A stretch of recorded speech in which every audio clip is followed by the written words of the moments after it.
जय माता दी। प्रेम से बोलिए शेरा वाली मैया की जय। या देवी सर्वभूतेषु मातृरूपेण संस्थिता नमस्तस्तै नमस्तस्तै नमस्तस्तै नमो नमः। या देवी सर्वभूतेषु शक्तिरूपेण संस्थिता नमस्तस्तै नमस्तस्तै नमस्तस्तै नमो नमः। या देवी सर्वभूतेषु शान्तिरूपेण संस्थिता नमस्तस्तै नमस्तस्तै नमस्तस्तै नमो नमः। नमस्कार दोस्तों, आज मैं आपके लिए लेकर आई हूँ गुप्त नवरात्रि की कथा। अगर आपको इस कथा का पूरा फल प्राप्त करना है तो इस वीडियो के अंत तक बने रहें और पूरी कथा सुने। नवरात्रि को सबसे शुभ दिनों में से एक माना जाता है जब भक्त देवी दुर्गा की पूजा करते हैं। नवरात्रि का अर्थ है देवी को समर्पित 9 पवित्र रातें। दोस्तों, आमतौर पर व्रत के दिन देवी माँ के आशीर्वाद की महिमा इतनी दिव्य है कि वह अपने भक्त के हर संकट और विपदा को मिटा देती है। माघ माह की इस नवरात्रि को गुप्त नवरात्रि कहते हैं। तो आइए वीडियो की शुरुआत करते हैं। एक पौराणिक कथा के अनुसार एक समय ऋषि श्रृंगी भक्त जनों को दर्शन दे रहे थे।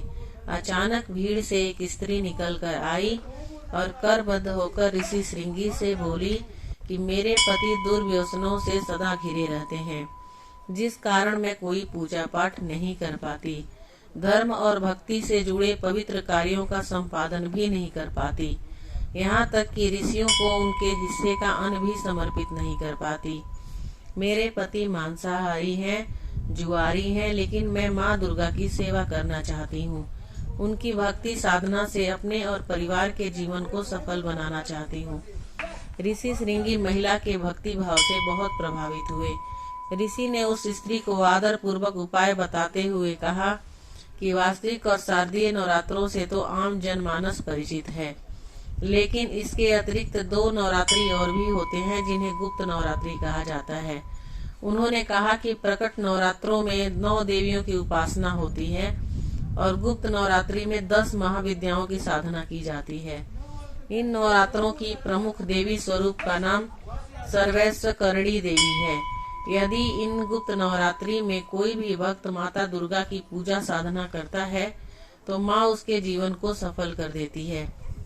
ऋषि श्रृंगी ने आगे कहा कि लोभी, कामी, व्यसनी, मांसाहारी अथवा पूजा पाठ न कर सकने वाला भी यदि गुप्त नवरात्रों में माता की पूजा करता है तो उसे जीवन में कुछ और करने की आवश्यकता ही नहीं रहती।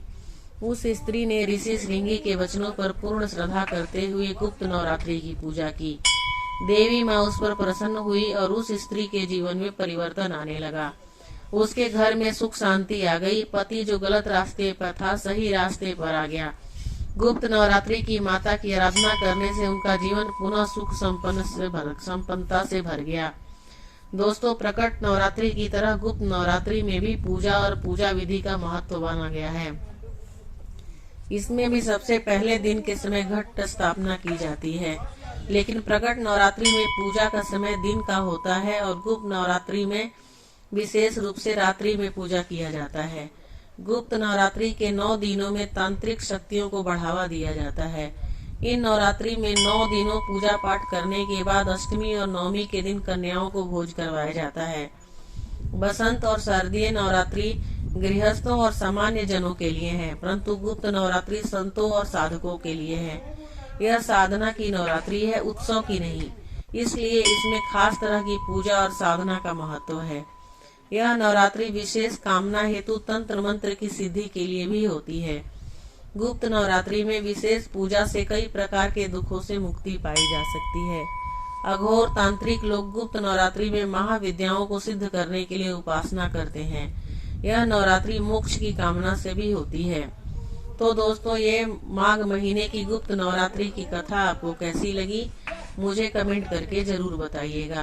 अगर आपको मेरी वीडियो अच्छी लगी हो और अगर आप मेरे चैनल पे नए हो तो प्लीज सब्सक्राइब कर लीजिए, ताकि जब भी मैं कोई वीडियो डालूं आपके पास नोटिफिकेशन जाए और आप मेरी वीडियो को देख पाए।